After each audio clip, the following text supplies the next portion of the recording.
We continue in ancient church history. We are going to look at a movement rather than a specific person. It's hard to pin down our topic for today, the rise of the papacy, and saying this is the one person that did that one thing that resulted in. But there's a bigger discussion and a movement. So I'm going to start reading from Daniel chapter 7. Daniel 7. Starting at verse 23. Thus he said, the fourth beast shall be a fourth kingdom on earth, which shall be different from all other kingdoms, and shall devour the whole earth, trample it and break it in pieces. The 10 horns are 10 kings who shall arise from this kingdom, and another shall rise after them. He shall be different from the first ones, and he shall subdue 3 kings. He shall speak pompous words against the Most High, shall persecute the saints of the Most High, and shall intend to change times and laws. Then the saints shall be given into his hand for a time and a times and a half a time. But the court shall be seated, and they shall take away his dominion, to consume and destroy it forever. Then the kingdom and dominion and the greatness of the kingdoms under the whole heaven shall be given to the people, the saints of the Most High. His kingdom is an everlasting kingdom, and all dominions shall serve and obey him. Let's pray. Father, we thank you again for this opportunity to study some of the history of your church. We pray that you would help us today, and that we would glorify you even in our meditations on these things. For Jesus' sake and glory, amen. J.A. Wiley writes a book on the history of the papacy that is worth reading. I'll commend that to you right at the beginning. And that was written in 1852, and he begins that by saying the papacy, next to Christianity, is the great fact of the modern world. Of the two, the former unhappily has proved in some respects the more powerful spring in human affairs, and has acted the more public part on the stage of the world. Fully to trace the rise and development of this system were to write a history of Western Europe. So we see that as we talk about the rise of Christianity, and within that we have to talk about the rise of the papacy. It's probably one of the most important things in the history of the ancient church. Whether you're for the papacy or against the papacy, we understand that is something that is of extreme importance. And it is a difficult topic, so I'm going to try to help us to understand it in a little bit of an easier way. And I said that there's not just one thing we can pinpoint and say, here's where the papacy began. You remember we've talked about that a few times in this class. One of the questions early on was, when did Catholicism start? You know, when did Roman Catholicism start? And it's in the grayscale. You know, you can look at white and you can look at black, but there's all of the gray that is in the center. And when did Catholicism start is in the gray, as well as when the papacy began. Only of Rome could it have been said that it was the city where the 2 apostles to this day have their seats, and where their blood without ceasing witnesses to the glory of God. So we think about Peter and Paul, and they ending up in Rome, and there's various claims as to how long Peter was in Rome, but we do know that they were martyred within that city.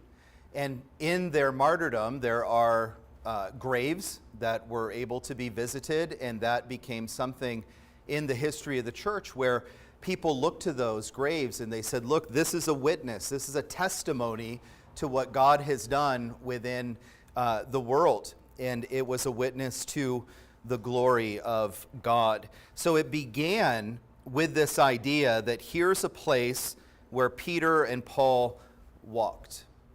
And it ended with power and influence above all else within the church of Jesus Christ, or a claim for power above all else. And I want to say, even from a gracious human perspective, we should be able to understand something of that. Say you have a favorite preacher in either the RPCNA or the bigger world, and say that preacher dies. Like, you can go to Sanford, and as you're walking in to St. Andrew's Chapel, there on the left is the grave of R.C. Sproul. And that's totally appropriate for that grave to be there. And as people walk by, as the few times I've been there, people take photographs with the stone that says Sproul. And you can see how fame develops into something greater. And this is a gracious understanding of how Rome slowly grew in power and authority because Peter was there, because Paul was there. It was the center of the Roman Empire, and it develops over time. But what is their claim today? This is a statement from Vatican II, and this is their statement on who they are as the papacy. This sacred council, Vatican II, following closely in the footsteps of the First Vatican Council, teaches and declare with it that Jesus Christ, the eternal shepherd, established his holy church, having sent forth the apostles as he himself had been sent by the Father, and he willed that their successors, namely the bishops, should be shepherds in his church, even to the consummation of the world, and in order that the episcopate itself might be one and undivided, he placed Blessed Peter over the other apostles and instituted him a permanent and visible source and foundation of unity of faith and communion. So the claim of Rome is that Peter was elevated above the other apostles, and in that elevation, he gave the seat of Peter the authority to make decisions over the whole of Christendom. So here we make a decision, say our presbytery meets and makes a decision, and the bishop in Rome says, oh, that's cute. They think they're allowed to make a decision without me giving the stamp of approval or authority over it. And the belief of Rome, according to their own documents, is that the bishop who sits in Peter's seat has been given authority over the whole earth and all that Jesus Christ would do on this earth. And again, we think, how did Rome get there? How does that happen? And I want to look at that with you some. Now, we know that Rome was an honored church in the Western Empire. That's Peter, by the way. That's Peter in a painting that is a description of Matthew 16. And we know that Rome is an honored city in the Western Empire. It's the former capital. That split has already happened. Constantinople is now the capital as to where we've been in church history, but it still stands as the cultural capital of the world. And you could think, even in our own context, you could say, what is the capital of the United States? And everyone's going to raise their hand, and they could say, Washington, D.C. And then we could name two other cities, and we could ask who actually is the one driving the culture of this country. And we could mention New York, and we could mention Los Angeles. And those two cities drive the culture, with or without Washington, D.C. being involved in that discussion. So you have Constantinople in the ancient world. The capital has moved under Constantine, and yet Rome still stands there as the cultural capital of the ancient world, making decisions and being the movers and shakers of the world. So it is the imperial capital. It was called the Eternal City, and the church in Rome became the largest and wealthiest of the churches in the empire. And for years, it surpassed all of the other churches or presbyterial seats It passed all of those other churches in both influence and in orthodoxy and in finances and in mercy and in giving and in number of clergy. It was a force to be reckoned with. If you were a Christian in the ancient world, a part of you wanted to be in Rome because they were able to, in a sense, move mountains as a church. They sent out the most missionaries. They did the best mercy ministry. They had the highest number of clergy. They had great buildings that were provided for them. So in that, of course, there's a rising membership. So by the middle of the 3rd century, the membership in the church in Rome was over 30,000 members. So one city, we would think of it in terms of a presbytery. There's multiple pastors that are there. There's 150 ministers within the city of Rome by the 3rd century. So you can see it's a cultural movement. It brought both size and influence. And then we talked already about Peter and Paul as the founders of the Roman church, and that gave it preeminence. Now, we could go into debate as to how much Peter was involved in the founding of the Church of Rome, and we could go into debate as to how much Paul was involved in the Church of Rome. You read the book of Romans, and it sounds like they're there before Paul's there, and they're there before Peter's there. But it becomes part of the lore or part of the conversation saying, do you know Peter came and did this and Paul came and did this? Because we do know that they are both executed there. And then there is Nicaea. We've talked about the Council of Nicaea in 325. And you remember that one of the canons or one of the decisions of Nicaea was that there were primacies given to certain congregations or certain presbyteries. So the ancient cities of Rome and Antioch and Alexandria and Jerusalem were all given primacy, meaning that their authority or their weight in decisions was a little heavier than others. Jerusalem was given sort of an honorific, like, you know, this is where Jesus was born, this is where the crucifixion happened. Things were really important at one time, but Jerusalem remained small, but it was still given an honorific primacy. But these other cities where apostles had been and where apostles had founded churches and where centers of missions went out, they became primary.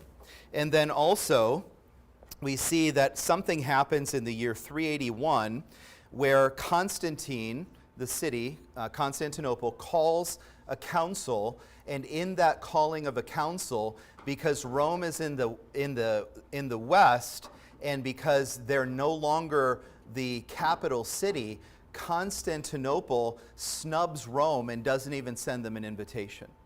And that begins something of a divide and a disagreement between those two cities, where there's an argument as to who actually will be prime, who will be the most important city in the ancient world.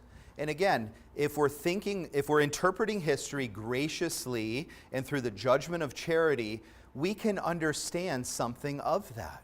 We can understand something within our own context of, say, Pittsburgh versus Indianapolis. Pittsburgh, the historic seat of the Reformed Presbyterian Church, and Indianapolis growing up in the 1960s and 1970s as becoming a force within our own denomination, and those two cities vying for power in a sense. And again, I mean that with humility, I mean it graciously, but humanly speaking, we can see how these sorts of things happen. Now there's further progress as well. When we think of how the papacy developed, we know that there is a division with Stephen and Cyprian and baptism. And we talked about this in North Africa when those who were baptized by those who didn't have communion with the church because they held a heresy, and then they repented and they were brought back into the church. There was a question, do we baptize those who were baptized by heretics and baptized by those who didn't have communion with the rest of the church? And Cyprian saying we have to baptize them, we have to rebaptize them. And Stephen, who is the bishop in Rome, Stephen says, let's not do that. Let's just accept that as a baptism and bring them into the church and bring them into communion. And in a sense, the Western Empire rallies around Stephen's decision, and that becomes a tick for the Church of Rome. Rome wins this battle. And that became something very important in the ancient world. And then other things that we've talked about, we talked about Easter customs. And you remember in the ancient church, there were basically 3 different interpretations concerning Easter. There were those that said that every Lord's Day was the same, and we don't celebrate Easter. And there were those that said Easter should be celebrated at the same time that Passover is celebrated. And then there were others that said we need to separate ourselves from the Jews, and we need to celebrate Easter at a different time than the Jews do. And they had a formula for when they would do that. And that became part of the ancient church discussion. And some churches would say, we don't celebrate Easter. And some churches were saying, we follow the Jewish custom. And others are saying, well, we think it's wrong to follow the Jewish custom, so we're doing this other thing. And the Bishop of Rome steps in, and he makes the decision. He puts his foot down and he says, this is what we're doing in Rome. And because it's what we're doing in Rome, everyone should basically get on board with that. And the church looked at Rome and they said, well, they're historic and they're powerful and they have the right to make these decisions and they have the most ministers, and wow, they love missions, and wow, they love mercy ministries. Let's just do what Rome does. And they gave them that decision. Concerning the celebration of Easter. There were those that in writing talked about apostolic tradition. And they said that apostolic tradition was best preserved within the Church of Rome. You can think about the churches in North Africa, or the churches that are in Syria, or the churches that are in the way off regions of Greece or in Sicily. And you could look at those churches and you could say, I'm not sure if what they do in worship or the way that they live out their Christian life is exactly how we would see it in the New Testament. But we can look to Rome and we know that Peter was there. And we can look to Rome and we know that Paul was there. And that means that we can trust that the church in Rome is holding on to apostolic tradition when we see these other churches doing things that we may find to be a little funny. And in the writing, as apostolic tradition is defended, which it's important, we should follow what the apostles do, that's a good thing. There were people that were writing, including Irenaeus, who said, look to Rome. Look to Rome. They are the ones that are holding up apostolic tradition. Pilgrimages are on the rise. Rome has the burial place of Peter and Paul, and pilgrimages grew. How many here have been to Rome and maybe seen Peter and Paul's grave? So we have a few. So that's something that even 2,000 years later is still being talked about. Welcome to Rome. Grab your gelato and I'll show you where Peter's buried. This is still part of the city of Rome. And then that authority of the city of Rome over the West grew. And again, that didn't grow in the East. The East was very happy with Constantinople. And the West, holding on to what Rome was as the eternal city, as the one that people saw as the center of the world. You can look at old maps and there's Rome in the middle, and the world looks like a flower growing outside of Rome that's there in the city. And that helped grow that influence. And then eventually, for very practical reasons, Rome was set up as an appellate court or given appellate jurisdiction over other bishops and pastors in dispute. So pastors and bishops in an argument, theological or practical, if they're not able to come to a conclusion and they call a regional presbytery or a regional synod, as they called them, and decisions couldn't always be made. And what do you do? What do you do when you reach an impasse? What do you do when a presbytery vote is 20 to 20? Well, you need somebody to break the vote. So who breaks the vote? Rome. That was the decision. We send a letter to the church in Rome and we let them make the decision. And you can see, again, in a sense, practically why that would be useful. Rome is a large church. It has a great library, even in the ancient world.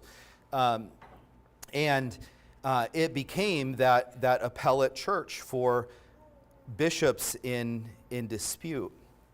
Now, years later, Gregory VII, who is Gregory the Great, we'll talk about him later, but he would say this: the Holy Roman Church takes precedence over other churches, not on the ground of any synodical decisions, but because it was given the primacy by the words of our Lord and Redeemer in the gospel when he said, "Thou art Peter, and upon this rock I will build my church." Thus we have the first mention of the primacy of the Roman Church. So the idea was that although the synod made the decision, Rome's not who it is because of any decision that men made. Rome is who it is in the mind of Rome because Jesus said to Peter, "You are Peter, and upon this rock I will build my church." And the rock becomes Peter's congregation in Rome, and that rock is built. So who are some of the players? Who helps the church move in that direction? And I think there's three that are important. There's more that could be talked about. Literally, books fill libraries on why this happened. So if it's of interest to you, you can look at it more. But I want to give you a few men. And the first is Pope Damasus, and he lived from 305 to 384. He was born in Rome. His father was a bishop, and that's something that tells us something about the ancient church didn't require celibacy for their ministers.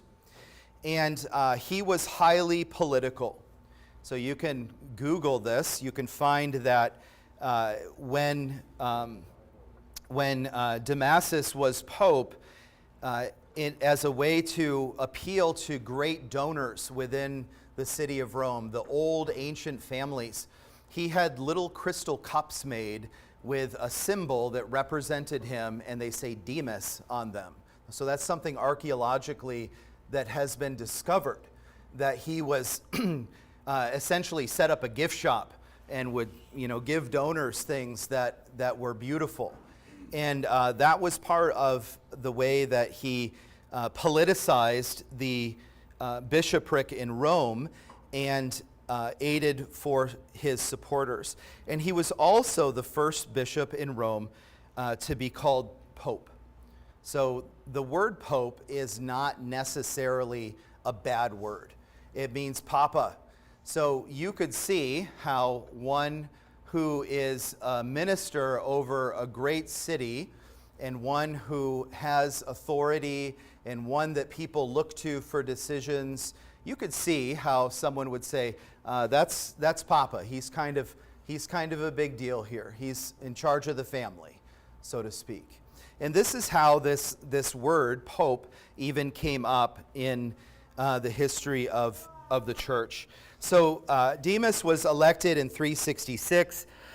He was a man of learning and culture. He was a poet. He loved the arts. He erected churches and shrines to Roman martyrs, and he became famous for adorning them with gleaming gold and precious marbles. He moved about comfortably among old noble families of the city, and he set out to create a distinctive Latin Christian culture. So this as the first bishop in Rome who's really very politically motivated and really wanting to bring the old noble families into the church and really make them feel comfortable so that they'll write their checks and drop it into the coffers of the church. So Damasus emphasized apostolic succession. He emphasized the primacy of Peter, as we mentioned from Matthew 16.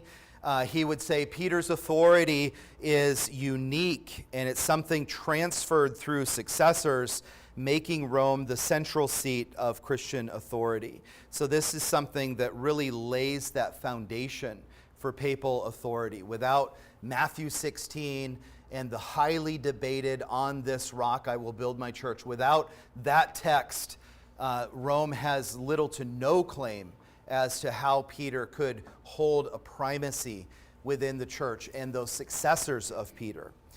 We also know that Damasus strengthened Rome's authority over other churches.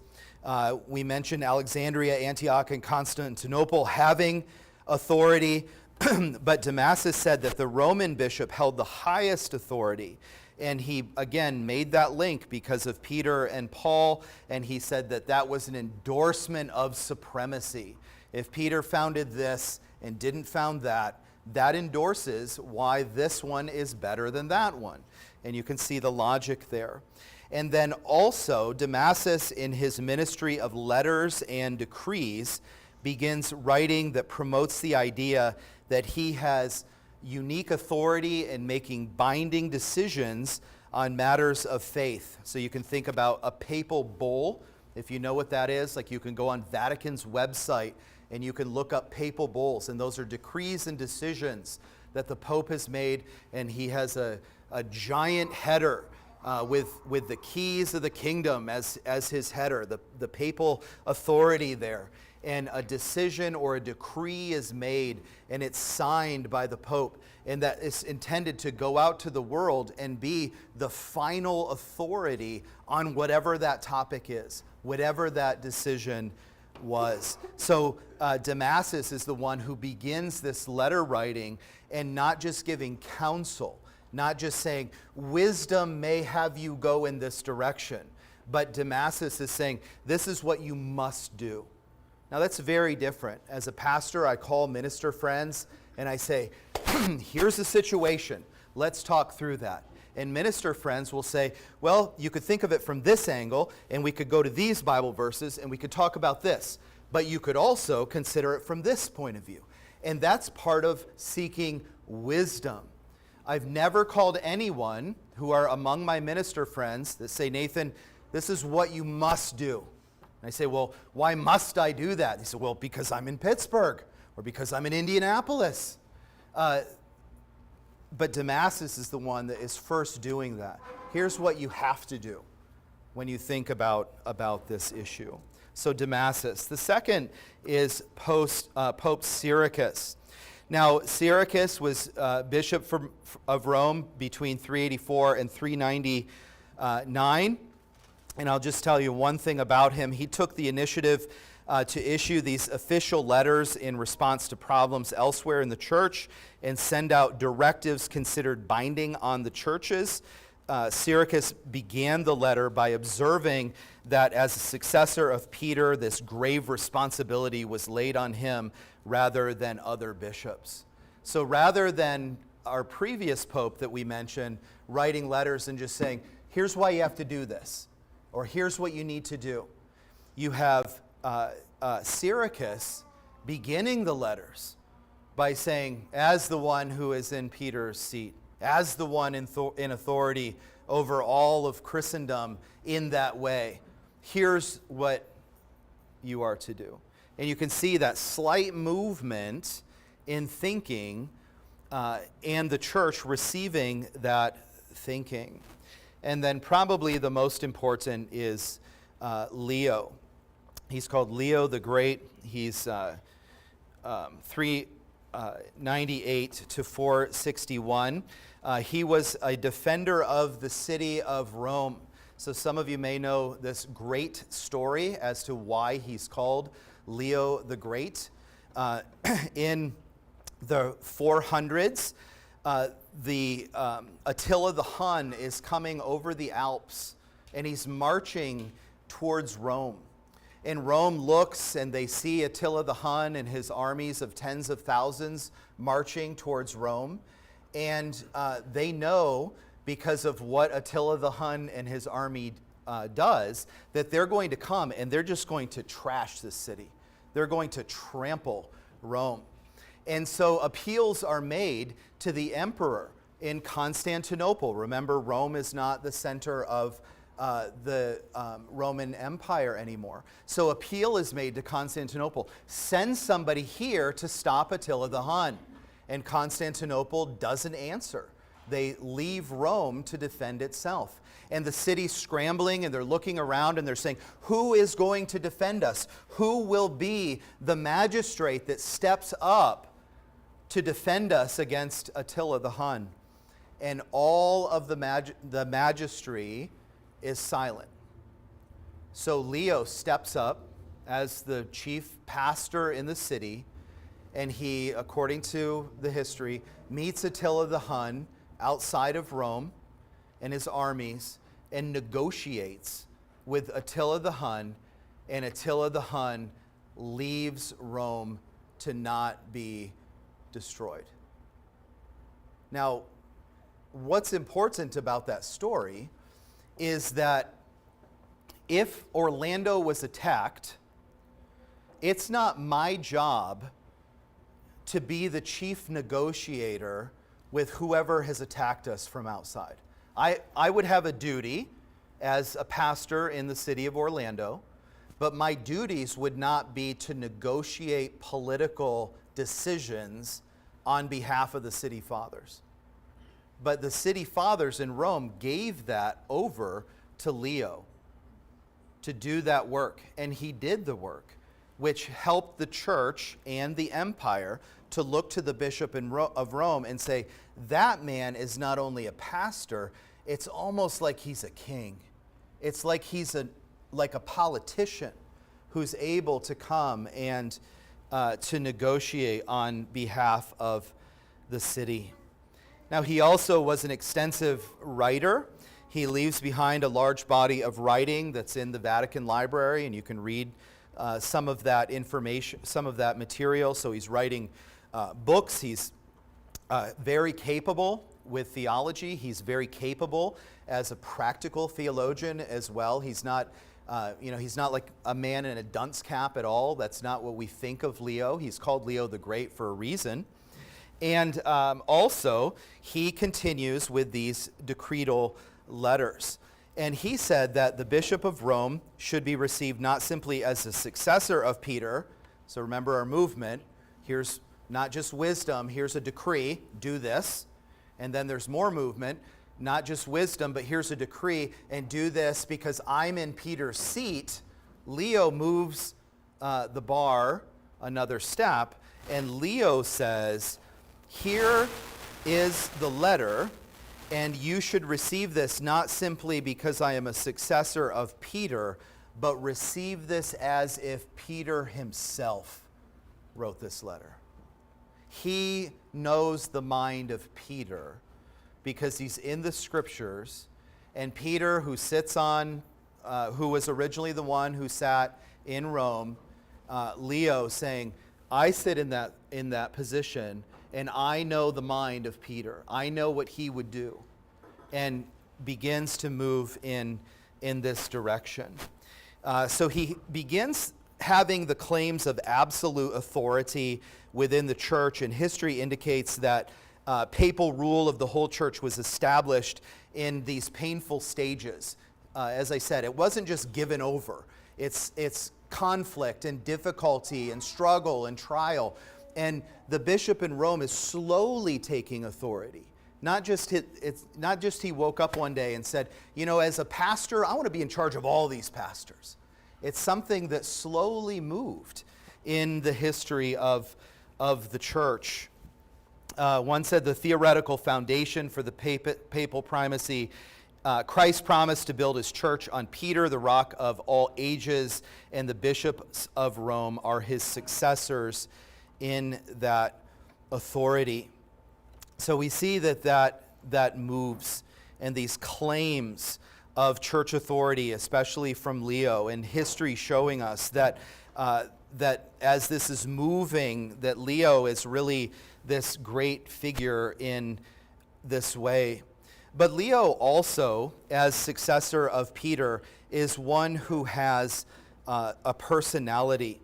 He is one who was so excited about being in that pastorate, that he was the successor of Peter, that in his writing and in his decrees, he writes in the name of the institution and writes in the name of Peter, and that identity between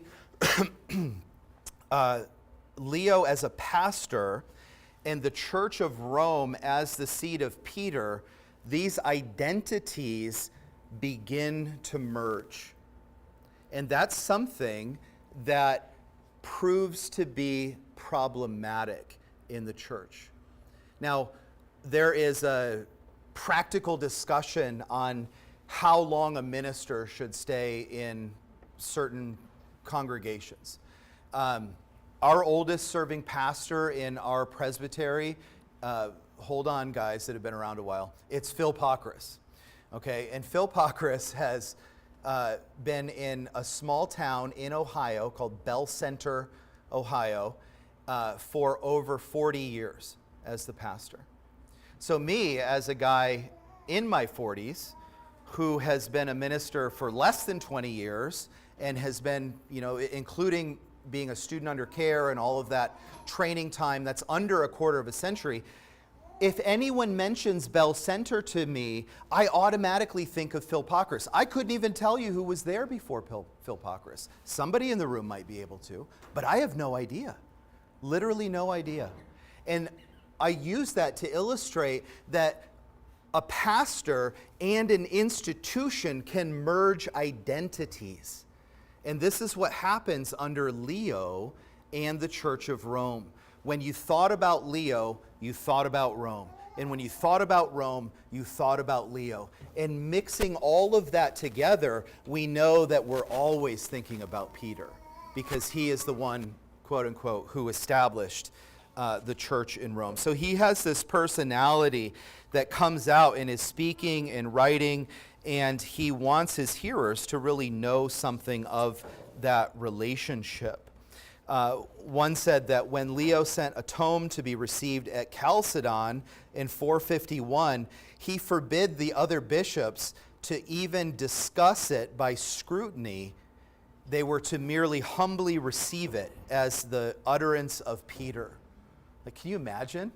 A minister sends a communication to presbytery and says, here's something that has to be debated and discussed, but you're not going to debate it and discuss it. Just approve it because I'm the one who's the pastor in Rome.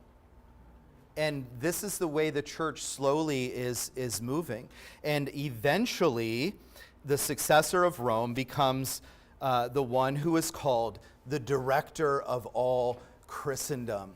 You can think of that name. Like if you're ever arguing with somebody about a theological matter and they just seem like they're arrogant about their opinion and you don't know what to say because they're a better debater than you, you can say, who do you think you are? The director of all Christendom. This is the title that is eventually given. So 445, the Roman pontiff is to stylize this, director of all Christendom. And the bishops and universal clergy were asked or commanded to obey him as their ruler. And it's believed that the decree was issued from Pope Leo, and among other advantages enjoined by the pontiff was ready access to the imperial court, who sometimes became a prompter of imperial policy.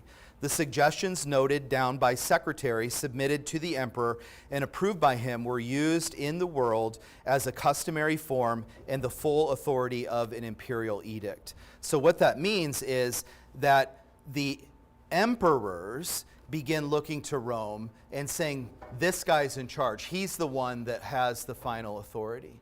And what happens is that church and state, or minister and magistrate, begin to merge in the sense that there is now a blending of whose job it is to do what.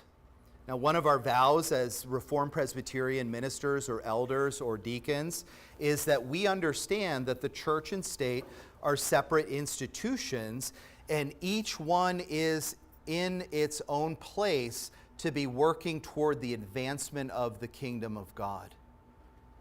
Now, in this time, there was originally this understanding that the emperor go do emperor things and support the church.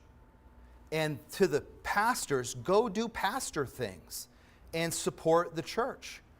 But under Leo, that merge begins to grow greater and greater, and no longer do we have magistrate and minister, but we have one that strangely represents both magistrate and minister, one who is able to do both of these things. Valentian III said, as the primacy of the apostolic see, that's the Vatican, is based on the title of the blessed Peter, Prince of the Episcopal dignity, on the dignity of the city of Rome, and on the decision of the Holy Synod, no illicit steps may be taken against the see, again, that's the Vatican, to usurp its authority. For the only way to safeguard peace among the churches everywhere is to acknowledge its leadership universally. So this is the way we call a truce, is we want to just say, all right, they're in charge. They're in charge. They will make final decisions. And the Vatican or the Papacy ran with that, didn't they? I mean, you see that in the history of the church. And then what happens is Rome begins to control Christianity. There is a forced control over other Christians. It began with conforming liturgies. The Roman Church looked around the world and said, who does something a little different than we do in worship? You might have a psalm sung and then communion follows the psalm, but we want communion and then you sing the psalm. And they're going to say, change it, change your liturgies. So there's a great line or a great discussion in Augustine's biography by Brown, where he talks about his Augustine's mother, Monica, as someone who travels a lot between Rome and Milan and North Africa, and her asking her pastor, Ambrosi, and her son, Augustine, what she should do when she's in other churches and they don't do the same thing. She's like, I struggle with that, son. What should I do when I'm in Milan and it doesn't look like a North African liturgy? And Augustine's like, Mom, it's no big deal. Just do what they do in worship. You know, as long as it's not against the word of God, it's fine if things are a little bit different or if things look a little bit different. And Rome says, we're done with that. We're going to make a universal liturgy that shall be followed. And then that followed in uniformity in prayer. As priests increase and as priests don't necessarily have all the seminary training that they need, and priests become the ones that administer the sacrament, and people, ministers that are dealing with people, become something different, and priests are the ones that are basically doing what you do in worship. We give them form prayers. Just pray this. If you're not able to pray publicly, then just read this. And Rome starts passing them out. Read these. This is uniformity in prayer. And then when decisions are made, there is a required seal on synods and presbyteries and councils to show that Rome has looked it over. Everything's legit. This is the way it's going to be. So a Roman seal, the seal of the Vatican, being required on all things that relate to decisions made in the church, and then demanding conformity in fast days and times and seasons. You remember they did that pre-Nicaea with Easter, and they do it later. We'll talk about Patrick later, but as Rome goes up into Scotland and Ireland, they trash Celtic Christianity and change it tremendously, conforming it, and demand fast days and times and seasons.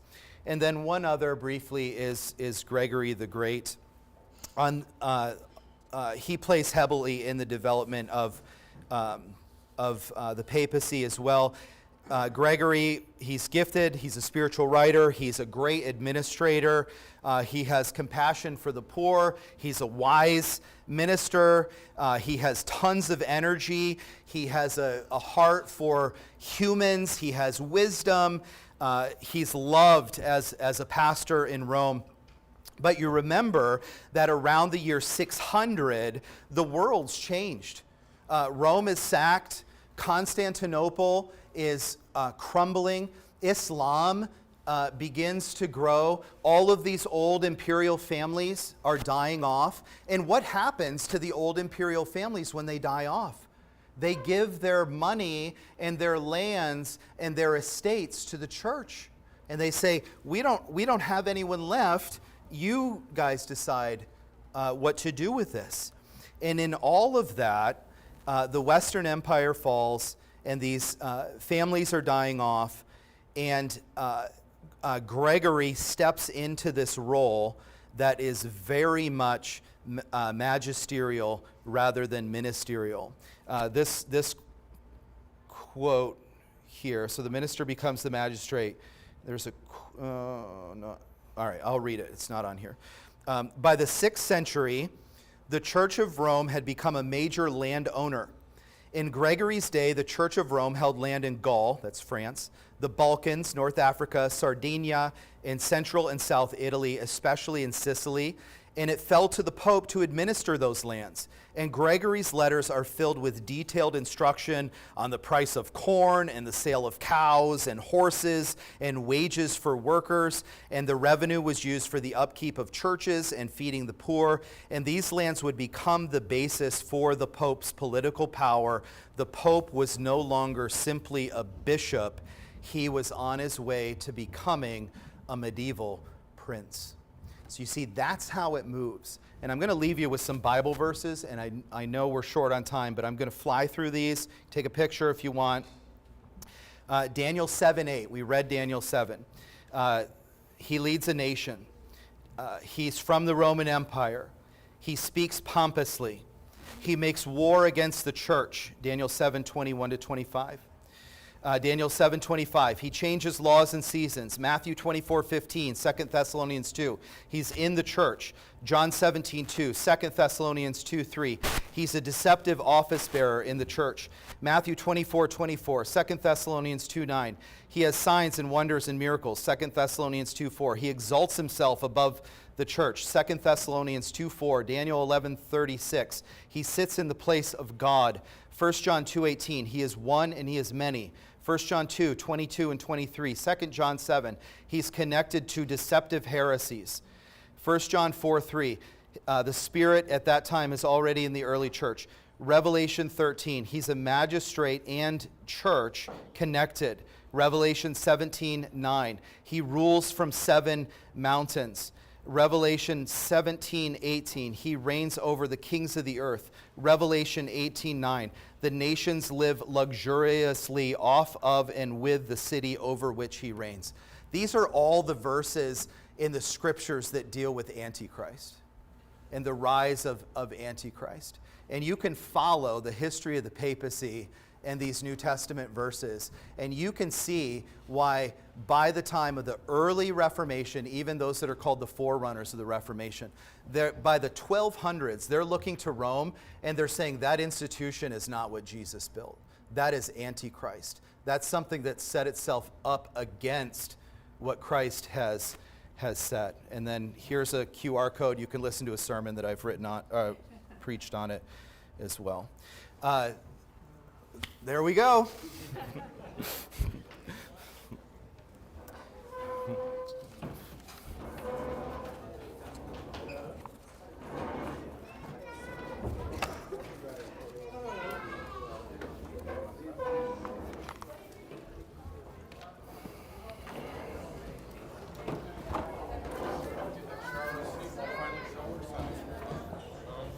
Yeah. That's really good. Thanks. I'm like, just hosing everyone down.